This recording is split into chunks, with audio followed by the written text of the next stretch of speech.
ചാലക്കുടിയായിരുന്നു.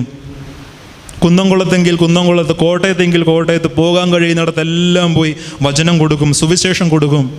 വീണ്ടും അദ്ദേഹം പറഞ്ഞു, സഭയുടെ ഉള്ളിൽ, വീടുകളിൽ, ഓരോ ഇടവകകളിലും നവീന പ്രസ്ഥാനക്കാർ വന്ന് ആളുകളെ പിടികൂടുന്നു എന്നറിഞ്ഞപ്പോൾ അദ്ദേഹം സുവിശേഷ സംഘത്തിന് രൂപം കൊടുത്തു. സന്നദ്ധരായ ചെറുപ്പക്കാരെയും യുവാക്കന്മാരെയും സുവിശേഷ വേലയ്ക്ക് വേണ്ടി പുത്തങ്കാവിൽ കൊച്ചു തിരുമേനി ക്ഷണിച്ചു.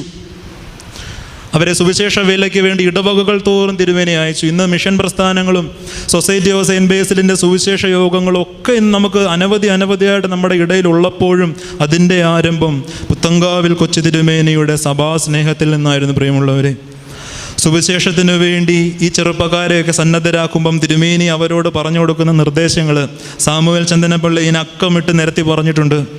ദിവസം ഒരു അരമണിക്കൂറെങ്കിലും ധ്യാനിക്കുന്നവരായിരിക്കണം നിങ്ങൾ. രാവിലത്തെയും ഉച്ചയ്ക്കത്തെയും വൈകുന്നേരത്തെ നമസ്കാരം മുടക്കുന്നവരായിരിക്കും.